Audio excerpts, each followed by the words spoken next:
네, 안녕하십니까. 이제 드디어 우리가 약세 장세를 배웁니다. 약세 장세. 이거 왜 배워야 하냐면 앞으로 우리 또 이거 다 예측하고 분석을 해봐야 되겠죠. 약세 장세인데, 약세 장세가 뭐냐면 장세가 약한 겁니다. 그죠? 쉽게. 그죠? 여기 장세가 약한 건 두 종류가 있거든요. 역금융 장세, 역시적 장세가 있습니다. 역시적 장세.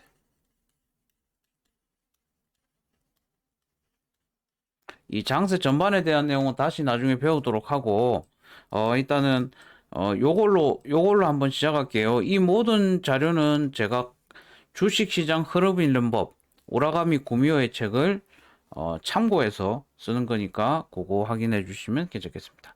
자, 시작은 이번만은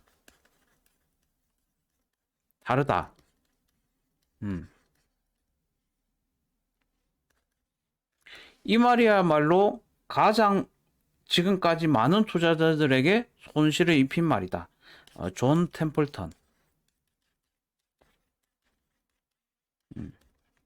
약세 장세의 시작은 이렇게 갑니다. 이번만은 다르다. 음. 이번만은 정말 경기가 최고 호황기로 절대 무너지지 않을 것이다. 그때부터 천장은 만들어집니다. 존 템플턴의 이야기거든요. 일단 시작할게요. 일단 제가 저번 강의에서 하나 빠뜨린 게 있어서 실적 장세 마지막 구간에 있는 빠뜨린 것들에 대한 설명 한 개만 딱 할게요.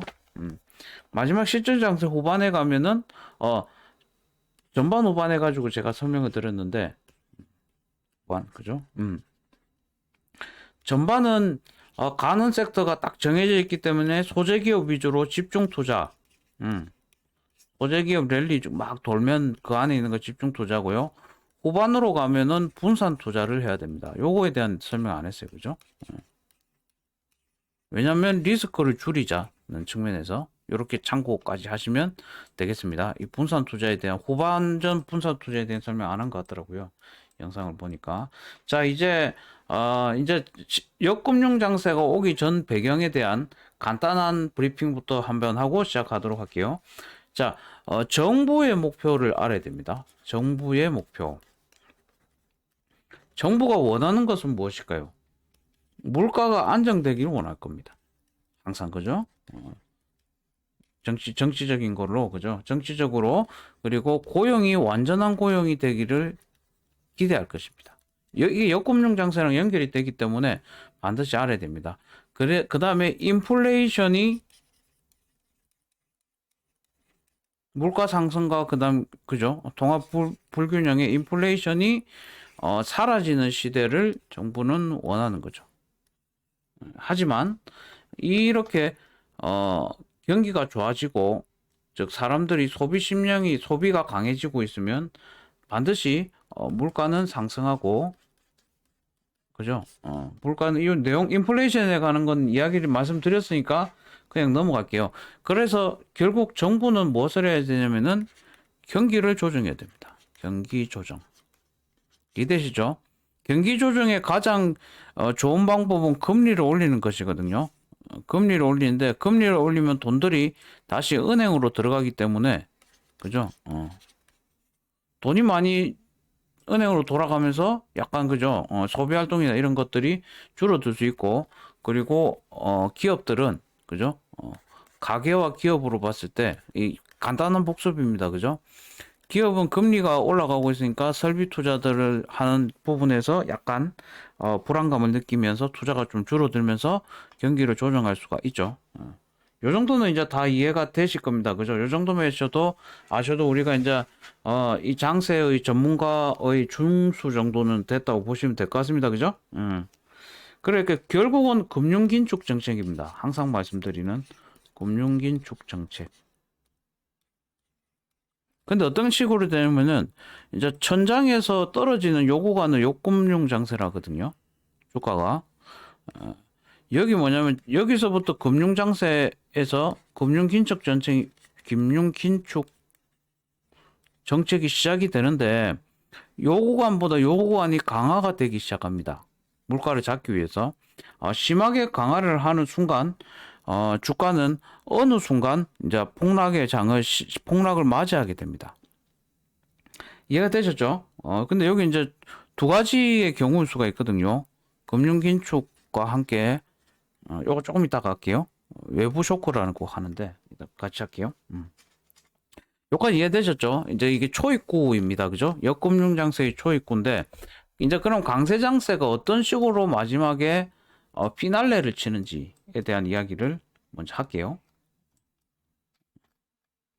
자, 할게요. 바로 합시다.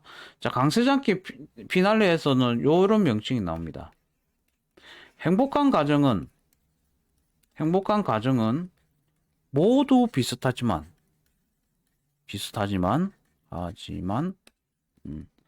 불행의 모양은 각기 다르다. 행복한 가정은 비슷비슷하게 다 행복한 그림을 그리고 있지만은 불행이 시작될 때는 그 불행의 시작 모양이 다 다르다고 하는 거죠. 이게 톨스토이의 소설 안나 카레니나의 책머리에 나오는 내용입니다. 내용이고, 자, 그래서 행복한 가정, 그러니까 불행의 모양이 각기 다르다는 이 부분을 설명해 드리는 건데, 자, 이제 금리 조정과 경기 긴축 정책, 금리 등의 금융 긴축 정책 등으로 인해서 우리가 이제 그 장세의 초반부, 여기 그죠? 이게 둔화되는 구간부터 요 구간에는 금리 인상이 시발점이 되는데, 금리 인상이 시발점이 되는데, 문제는 말이죠. 이게 계속, 연속적, 이게 중요합니다. 자, 연속적인 금리 인상을 토대로, 외부에는 이제 연속적으로 금리를 인상으로 인해서 주가는 폭락이 시작되는데, 중요한 거는 여기 한 개 더 있습니다. 불행의 모양은 서로 다르다. 이게 정말 중요한 건데요. 요 하락 구간에 있는 게 쇼크라는 겁니다. 외부 쇼크라고 하는데요. 이게 두 개가 맞아 떨어지면서 주가가 폭락을 하는데, 이게 예전에 이 옛날 자료니까 오일 쇼크가 있었고요. 그 다음에 걸프 전쟁. 그러니까 이 두 개의 외부의 쇼크와 금리의 인상 두 개가 합쳐지면서 진짜 본격적인 역금융 장세가 펼쳐진다고 보시면 됩니다. 그래서 불행의 모습은 서로 다르다. 이해되셨죠? 오케이. 그러면은 보통은 잠깐만요. 저 끌게요. 이게 보니까 그 오전에 11시, 12시, 1시쯤에 스팸이 많이 들어옵니다. 그래서 이제 끊었고.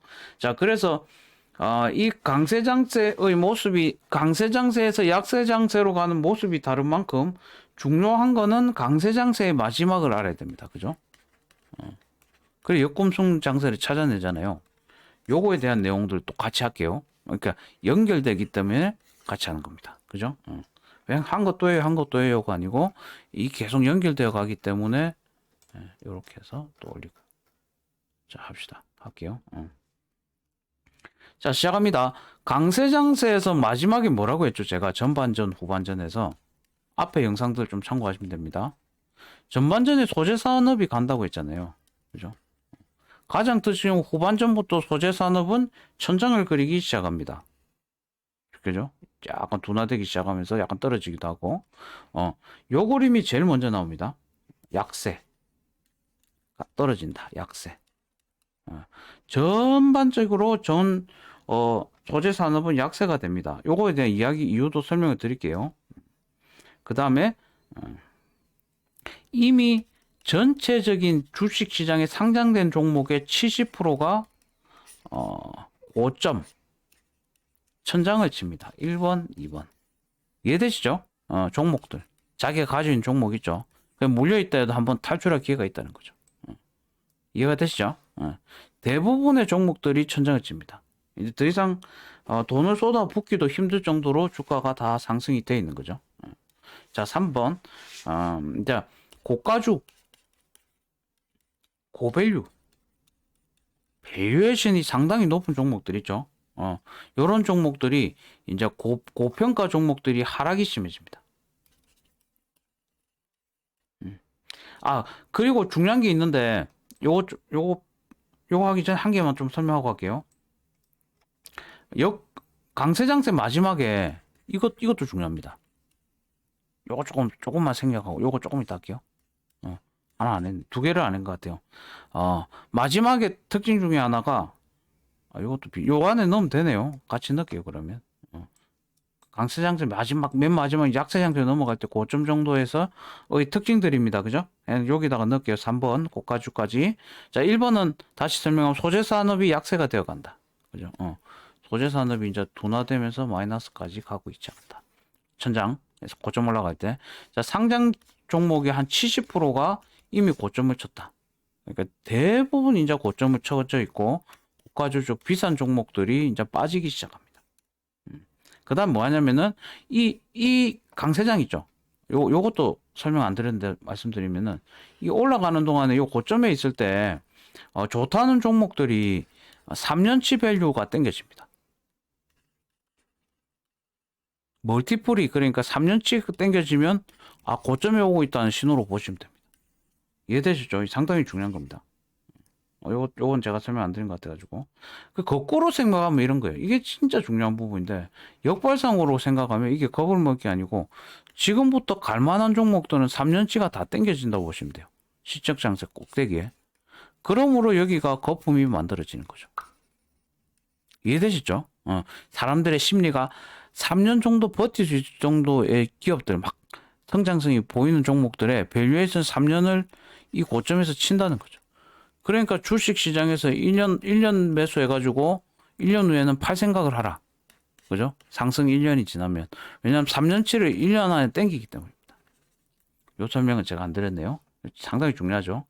실적 상세 고점 돼서 이제 역시적으로 가는 그림들을 지금 그리고 있습니다. 요 그림, 그죠?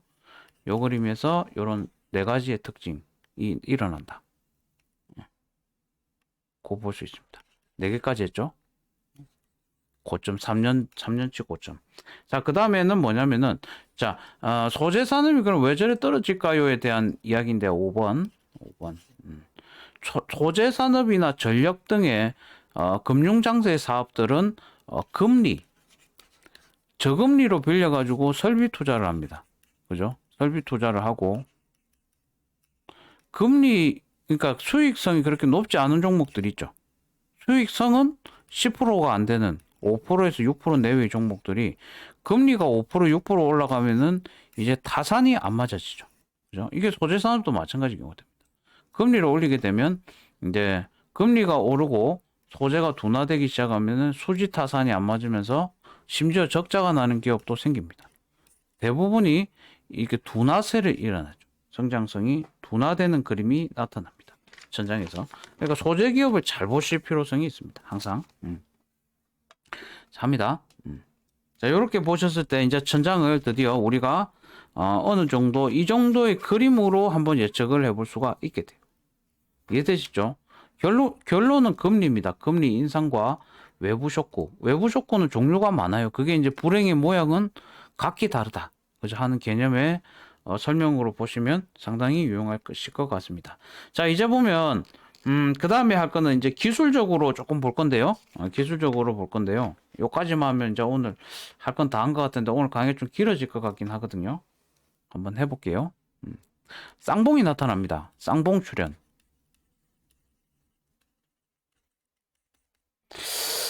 요거부터는 다음 시간 하는 게 좋을 것 같네요. 왜냐면 시간이 너무 길어질 것 같아가지고 쌍봉 출현부터는 다음 시간 할게요. 이제 약세, 장세에 대한 전체 개념을 설명을 드렸고 다음 시간은 이제 기술적으로 보는 법. 기술적 천장 확인하는 법. 한번 설명을 드릴게요. 조금 더 전문적으로 디테일하게 설명해야 될 것 같아가지고 요거 지금 설명해버리면 시간에 좀 쫓길 수 있을 것 같아요. 자, 여기까지만 설명을 드리도록 하겠습니다. 이걸 예측하는 걸로 인하여 우리가 리스크를 많이 줄일 수가 있습니다. 그죠? 알고 모르고 차이가 상당히 크거든요. 주식은. 주식은 다른 종 장르에 비해서 많이 할수록 위험을 많이 줄일 수는 있습니다만 또 많이 할수록 수익률은 극대화시키기 어렵습니다. 모르는 사람이 돈은 더 많이 벌어갑니다. 그렇게 보시면 됩니다. 자, 여기까지 해서 영상 올려놓도록 하겠습니다. 역금융 장세의 특징 1번. 이렇게, 그죠? 해서 영상 올려놓을게요.